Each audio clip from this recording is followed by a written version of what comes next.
Representative Teddy, ang projection nyo sa House of Representatives ay bilang isang mambabatas na kontra sa pang-aabuso sa ordinaryong mamamayan. Sabay nating siningil si General Jovito Palparan sa kanyang mga human rights violations. Sabay nating pinrotektahan kayong mga Batasan 5 nung tinutugis kayo noon ni GMA. Pero bakit sa loob ng 9 na taon ninyo sa House, parang hindi ko pa kayo narinig ni minsan na magsalita kung pang-aabuso na ng New People's Army sa ordinaryong mamamayan ang naging issue? Okay. Maraming salamat, Riza. Alam niyo po, ang isang dahilan ay unang-una, kung titingnan ho natin kung pang-aabuso ang pag-uusapan, talagang sa halos lahat ng nakukuha naming information from the ground, talagang yung mga persons in uniform, ang mga may pananagutan at mga may sala, pagdating ho sa human rights violations. At ang problema, at tagay ko pinakamalaking problema, kapag iniharap na ho natin sa military, ang reklamo, ang automatic na sagot nila ay wala kang nalaman, merong denial, kaya't hindi ho nalulutas, hindi nabibigyan ng hustisya yung mga biktima ng human rights. On the other hand, pagdating naman ho sa mga rebelde, syempre sila ay accountable na sa ating mga batas. Hindi ho katulad ng mga armed forces and men in uniform. Kadalasan dahil kakampi nila, yung mismo nag-iimbestiga at yung nagpapanagot. And may nalulusutan. Yung mga rebelde, in fact, sadlak-sadlak na ho ang mga kasong na ifa-file. And we feel na mas importanteng pukuso natin yung mga biktima na hindi naaasikaso ng sarili nating gobyerno. Ngayon, ang experience po namin sa mga rebelding grupo, kapag hinarap po yung mga reklamo sa kanila, sila po ay umaamin kaagad.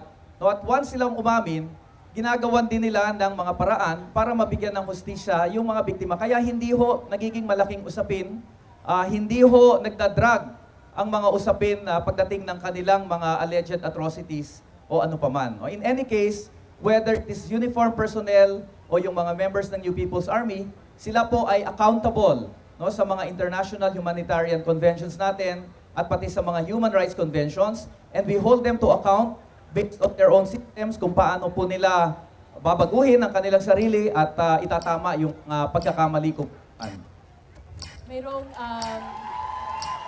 mayroong pagkakataong magtanong ng isang follow-up question si Risa kay Teddy, 1 minute, and then tutugon si Teddy dun sa follow-up na katanungan.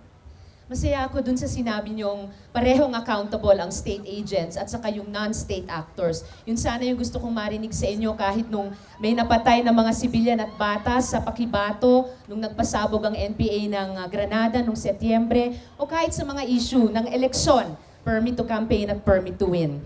Para sa akin, kasing importante na singilin primarily ang state agents at secondarily ang non-state actors. Ang follow-up ko po ay, kayo nga po ay may projection na kontra sa pang-aabuso sa ordinaryong mamamayan. Bakit po doon sa information bill na isinusulong ng media, kayo po ay umatras? At doon naman po sa reproductive health law, naging paiba-iba yung boto ng inyong grupo. Noon nga yung iba ay bumoto pa ng yes with reservation. At nung naglabas ng pagpipigil ang Korte Suprema sa implementasyon ng RH, sinuportahan pa ng mga kasama nyo.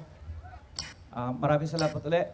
Una, sa Freedom of Information Bill po, hindi po totoong tayo ay umatras. Ang umatras po dyan ay ang Malacanang. Kaya hindi pumasa sa Kongreso dahil ang Pangulo ng Pilipinas mismo ang umatras sa kanyang pangako na ipapatupad, papasa ang isang Freedom of Information Act. Kaya po at the last moment, tayo po ay umatras sa pagiging author ng inaprubahan ng Committee on Public Information na version ng Freedom of Information Act ay dahil sa mga amendments na pinasok ng Malacanang na in effect ay nawalan ng saysay yung Freedom of Information Act. Sa halip na naging batas para mas lalo pang mapalakas ang access to information, katakot-takot ng mga exemptions ang inilagay ng Malacanang na parang kapag naipasa ito ang pangamba natin, baka mas maging mahigpit pa ang pagkontrol ng impormasyon ng gobyerno. Kaya umatras po tayo sa authorship with the intention na kapag ito po ay umabot sa second reading, mag-i-introduce po tayo ng mga amendments para tanggalin yung mga hindi magandang provision na ipinasok ng Malacanang Subalit hindi na ho nagkaroon ng ganong pagkakataon dahil nga sa pag-address ng administrasyon mismo sa measure na ito. Sa usapin naman po ng Reproductive Health Bill, ang tinutulan po natin dyan ay yung unang versions na masyadong malaki ang tutok sa population control and management. Hindi po tayo naniniwala na ang problema ng Pilipinas ay ang overpopulation. Ang problema po ng mga Pilipinas ay ang mga maling patakaran sa ekonomiya kung saan hindi natin nagagamit mismo yung napakalaking asset ng ating populasyon para sa pag-unlad ng sarili nating batas. But in the end, dahil na-resolve naman yung ating mga agam-agam, ay sinuportahan po natin with reservations yung Reproductive Health Bill at talagang bantayan po natin na ito talaga ay maging batas para sa dagdag na serbisyo sa reproductive health and child care sa ating mga mamamayan, lalo na sa mahirap. Okay, salamat. Ngayon po ay